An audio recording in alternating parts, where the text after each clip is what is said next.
ভালো আছো? আজকে তোমাদের সামনে যাদের টেস্ট এক্সাম তার জন্য বিশেষ করে ক্লাসটা, ঠিক আছে? তোমরা 20 দিনে গণিতে প্লাস পেতে হলে যা যা শিখবে 100% কমন আসবে। তো আমি তোমাদের জন্য সর্বপ্রথম তোমাদের টেস্ট পরীক্ষার জন্য পরিসংখ্যান থেকে 20 মার্ক, তোমাদের পরিসংখ্যান থেকে তোমরা 20টা মার্ক কি করতে পারবে, কালেক্ট করতে পারবে। তো তোমাদের এই সুযোগ হাতছাড়া করা যাবে না, ঠিক আছে? যারা এসএসসি বেস 2026 শর্ট সিলেবাসে গণিত পরীক্ষা দিবা এবং গণিতে পাশ করার জন্য যারা বিশেষ করে দুর্বল স্টুডেন্ট এবং যারা গণিতে এ প্লাস পেতে চাও, তারা পরিসংখ্যান থেকে 20 মার্ক হাতছাড়া করতে পারবা না।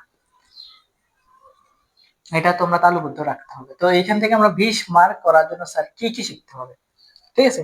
খুব সহজ কথা হচ্ছে যে এই পরিসংখ্যান থেকে 20 মার্ক আনতে হলে তোমাকে বেসিক কিছু জিনিস জানতে হবে আর 3টা প্যাটার্নের অঙ্ক জানতে হবে। জাস্ট 3টা প্যাটার্নের অঙ্ক শিখবা আর হচ্ছে কিছু চিত্র অঙ্কন করবা, তাহলে তুমি এখান থেকে 20 মার্ক অনায়াসে আনতে পারবা, ঠিক আছে? তো সর্বপ্রথম হচ্ছে স্যার আমাদের পরিসর সম্পর্কে জানতে হবে, মধ্যক, গড়, প্রচুরক এগুলো সম্পর্কে জানতে হবে, ঠিক আছে? তারপরে শ্রেণীবিন্যস্ত, মধ্যক, সংক্ষিপ্ত গড়, প্রচুরক, অজীব রেখা, আয়তরেখা, বহুভুজ। তাহলে স্যার পরিসর কি? আমরা সবাই জানি পরিসরের সূত্র হচ্ছে বৃহত্তম সংখ্যা বিয়োগ ক্ষুদ্রতম সংখ্যা যোগ 1। মধ্যক কি স্যার? মধ্যক আমরা জানি উপাত্ত সময়ের মধ্যকে 2টা সূত্র আছে, এগুলো মনে রাখবো। উপাত্ত সময়ে মধ্যকের সূত্র, উপাত্ত সময়ের মধ্যক বিজোড় হলে,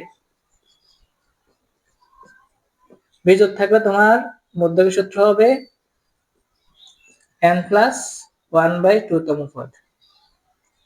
এটা দিয়ে ক নাম্বার আসতে পারে বা এমসিকিউ তে আসবে। আর জোড় সংখ্যা হলে মধ্যকের সূত্রটা মনে রাখবা। মধ্যকের সূত্রটা জোড় সংখ্যা উপাত্ত সময়ের ক্ষেত্রে n/2 তম পদ, n/2 প্লাস 1 তম পদের যোগফল ডিভিশন 2। তো এই সূত্র দিয়ে আমরা কি করতে পারি? মধ্যক নির্ণয় করতে হবে। তো শ্রেণী বিন্যস্ত মধ্যক কি, সংক্ষিপ্ত গড়ের সূত্র কি, প্রচুরকের সূত্র কি, সেই সম্পর্কে আমরা আলোচনা করব। তো এই ক্ষেত্রে আমাদের এই অঙ্কগুলো কিভাবে করে জাস্ট স্যার একটা দুটো দেখে দিতেছি।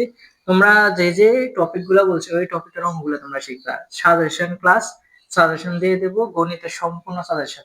তোমাদের এই গণিত বিষয় আর চিন্তা করা লাগবে না, কোন অঙ্কগুলো করা লাগবে পরীক্ষার জন্য, ঠিক আছে? তো যে 20 দিন সময় আছে ওই 20 দিন আমি যে যে গণিতগুলো দিব ওই গণিতগুলো তোমরা করলে আলহামদুলিল্লাহ তোমাদের গণিতে 100% কমন আসবে, ঠিক আছে?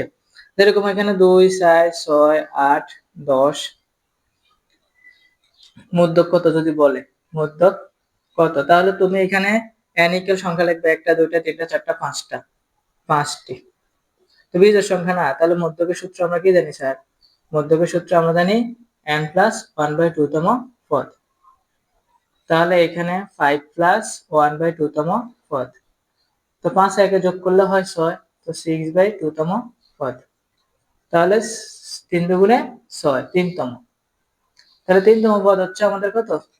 3তম পদ হচ্ছে 6। তাহলে হচ্ছে আমাদের এটা মধ্যক। তাহলে মধ্যক হচ্ছে 6। আশা করি তোমরা বুঝতে পেরেছো। তাহলে শর্টকাট এখানে আলাদা করে দিবা, মাঝামাঝি সংখ্যাটা থাকবে, সেটি হচ্ছে আমাদের মধ্যক। তার পরবর্তীতে আমাদের সেম ভাবে যদি জোড় সংখ্যা হয়, এখানে আমরা মান বসিয়ে ক্যালকুলেশন করে তম পদ দুইটা যোগফল করে দেবো, বাদ করলে আমরা মধ্যক নির্ণয় করে নিতে পারবো।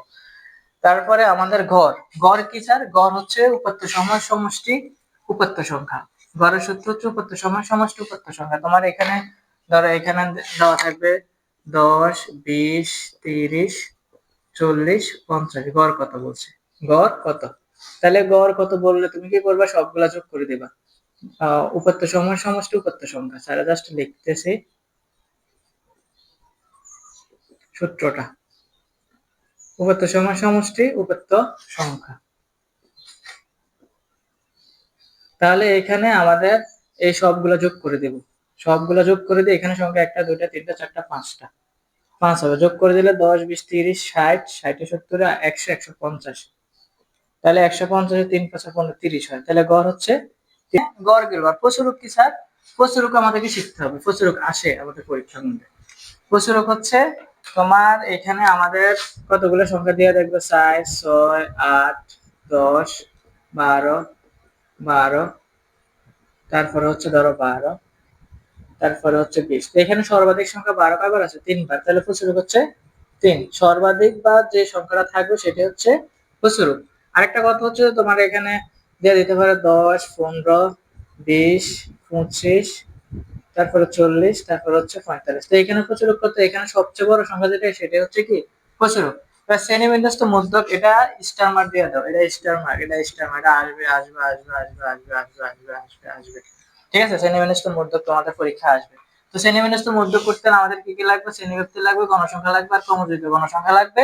আর হচ্ছে আমাদের যে সূত্রটা, এই সূত্রটা আমাদের সম্পর্কে জানাতে হবে, l plus n/2 minus fc into h by fm। ঠিক আছে, এল কি? এল হচ্ছে যে শ্রেণীতে মধ্যক অবশ্যই সেই শ্রেণীর নিম্নসীমা। তারপর n/2 কি? n/2 হচ্ছে মধ্যক। fc কি? fc হচ্ছে যে শ্রেণীতে মধ্যক অবশ্যই সেই শ্রেণীর পূর্ববর্তী ক্রমযুক্ত গণসংখ্যা। fm কি? fm হচ্ছে যে শ্রেণীতে মধ্যক অবশ্যই সেই শ্রেণীর গণসংখ্যা। h কি? h হচ্ছে শ্রেণীব্যক্তি। তাহলে তোমরা অঙ্ক মধ্যক শ্রেণীবিন্যস্ত মধ্যক নির্ণয় করতে গেলে শ্রেণীব্যক্তি, গণসংখ্যা, ক্রমযুক্ত গণসংখ্যা বের করে মানগুলো বসাই দিবা, আমাদের অঙ্ক হয়ে যাবে।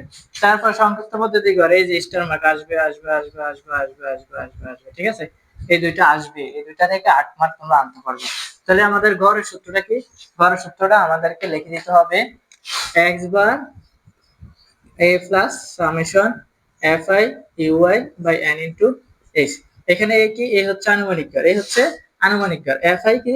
fi হচ্ছে গণসংখ্যা। ui কি? ui হচ্ছে ধাপ বিচ্যুতি। h কি? h হচ্ছে শ্রেণীব্যক্তি। n কি? n হচ্ছে মোট গণসংখ্যা।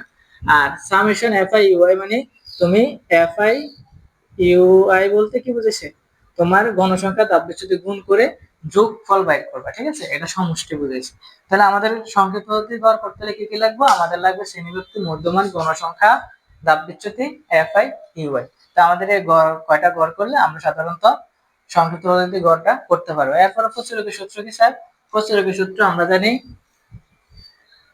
প্রচুরকের সূত্র আমরা জানি l plus f1 f1 plus f2 into h। প্রচুরক দিয়ে তোমাদের অঙ্ক আসবে। এবার এখানে l যে শ্রেণীতে প্রচুরক অবশ্যই সেই শ্রেণীর গণসংখ্যা। তাহলে প্রচুরক আমরা জানি কি? গণসংখ্যার মধ্যে সবচেয়ে বড় সংখ্যা যেটা সেটা হচ্ছে প্রচুরক। প্রচুরক করতে শুধু শ্রেণীব্যক্তি আর গণসংখ্যা লাগবে। ঠিক আছে, তাহলে গণসংখ্যার মধ্যে সবচেয়ে বড় যেটা সেটা হচ্ছে প্রচুরক।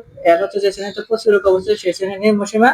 এখন হচ্ছে প্রচুরক শ্রেণী বিয়োগ পূর্ববর্তী শ্রেণীর গণসংখ্যা, f2 হচ্ছে প্রচুরক শ্রেণী বিয়োগ পরবর্তী শ্রেণীর গণসংখ্যা, h হচ্ছে শ্রেণীব্যক্তি। তারপর তুমি এখানে অজীব রেখা শিখবা, আয়ত রেখা শিখবা, বহুভুজ শিখবা। তো এইগুলো তুমি যদি শিখো, পরিসংখ্যান থেকে 20 এ 20 তুমি অবশ্যই পাবে।